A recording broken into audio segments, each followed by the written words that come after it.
My work doesn't come from any particular foundation. It's about the arrangement of material and working with things in space.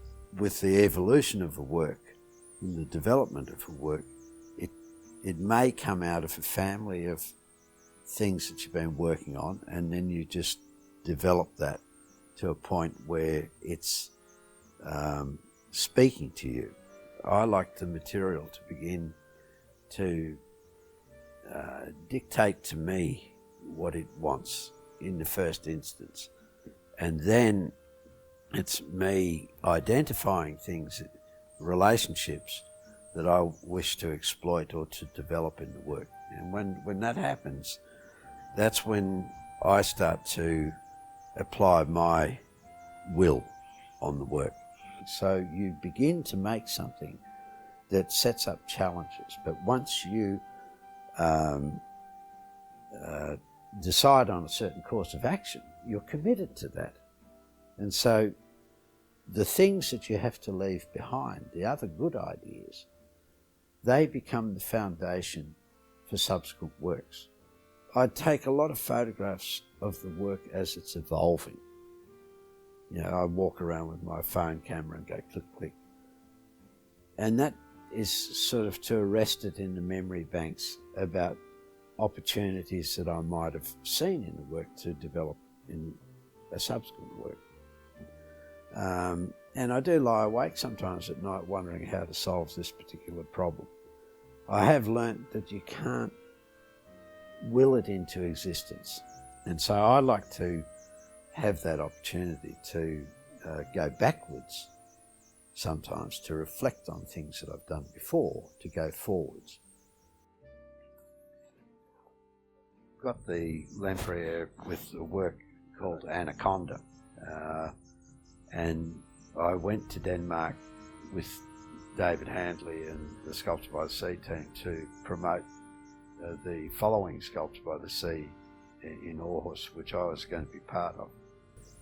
Equally as importantly with the Lempriere, it laid the foundations monetarily for me to get a whole lot of stuff ready for a major survey show I had in 2011 at the Canberra Museum and Gallery.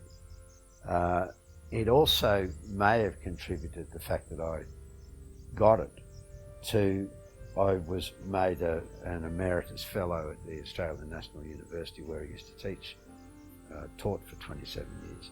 I also improved the safety capacity in my studio by buying for my forklift a jib, which means that I can put that on the forklift and lift some of the heavier sculptures more easily than I was able to in the past. I also got some other gear as well. So the Lempriere has been a great facilitator. I'm going to drive the forklift there and then go and pick up the jib, and then I'll come in here with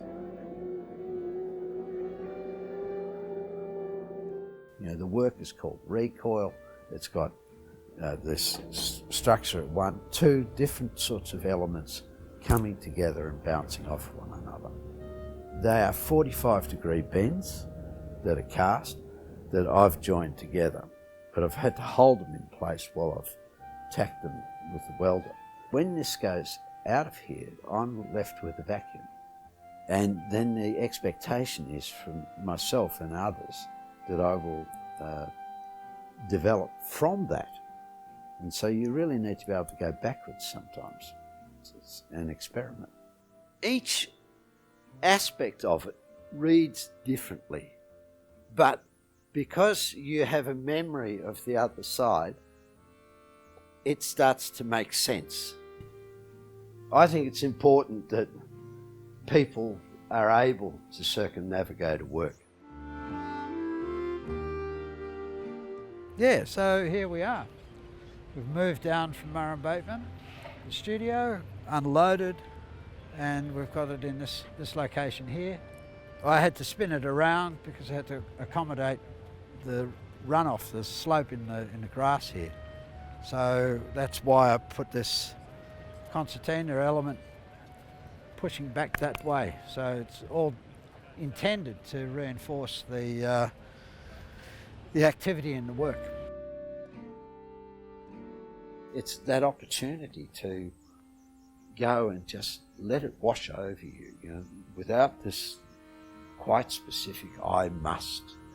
It's about the experience, and that is really hard to translate into specifics, but a great experience.